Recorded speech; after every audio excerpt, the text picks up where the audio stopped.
call me Coco. I've been in the mood recently to create some of my clay fairies and turn them into keychains, so that's what I'm gonna do. As always, everything that I'm using can pretty much be found at your local craft stores, and I will leave a link in the description of everything that I'm using today.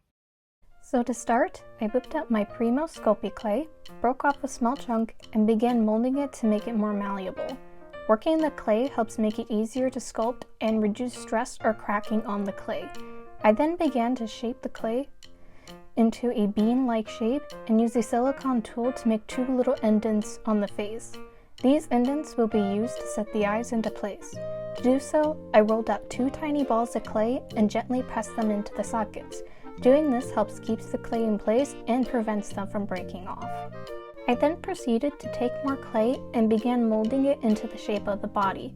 To help secure the head and body together, I'm using a tiny piece of wire and Cosclay adhesive, which works like glue. It bakes in the oven and helps bond the clay together and can also be used as a strengthening agent for smoothing out cracks.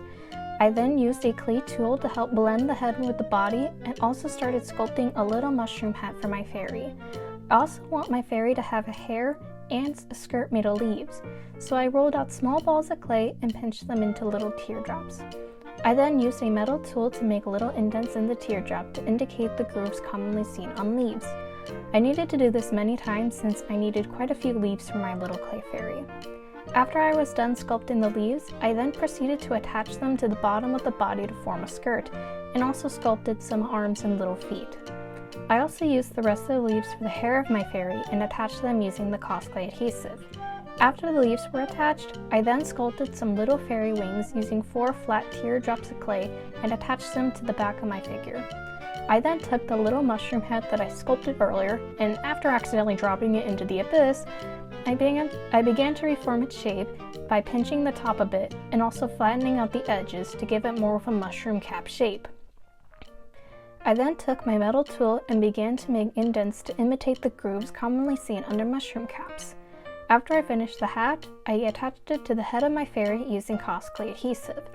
Since I want the mushroom to be an Amanita muscaria, the classic red and white mushroom that so many people love, I rolled out some tiny balls of clay and flattened them a bit to make the spots, and then attached them to the hat.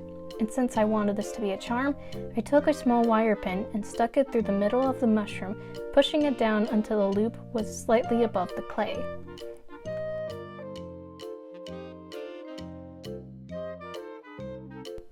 I also made a few more clay fairies just to show a variety of ways that the same techniques can be applied. I will note that for these two, though, I used a part of a silicone mold to form the plants.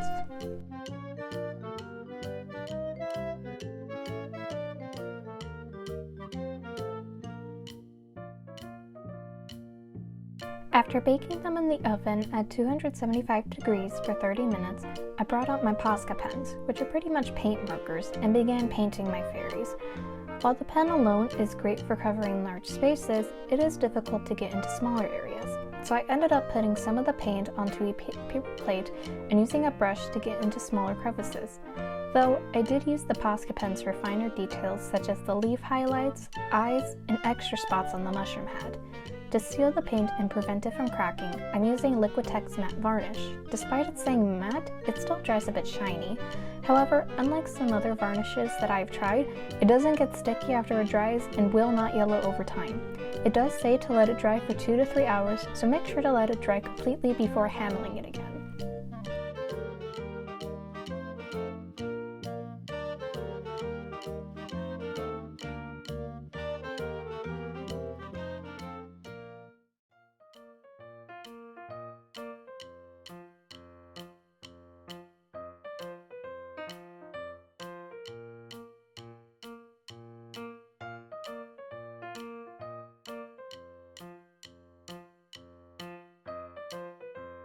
And last but not least, I pulled out some silver key rings and jewelry rings.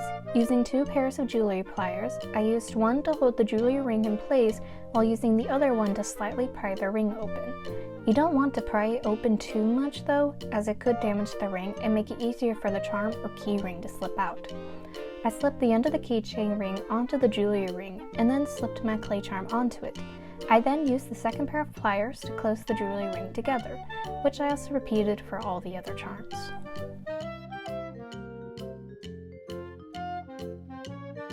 I honestly love how these turned out. As I mentioned in the beginning, there are many different ways to do this craft. I just wanted to make some adorable clay charms of my fairy characters. However, the techniques that I've shown you today can be applied to all sorts of crafts and sculpting. If you use any of the techniques that I've shown you today in your creations, feel free to tell me on Instagram or Pinterest at Coco's Angels Dolls. I hope you enjoyed today's adventure, and I will see you next Friday. Bye!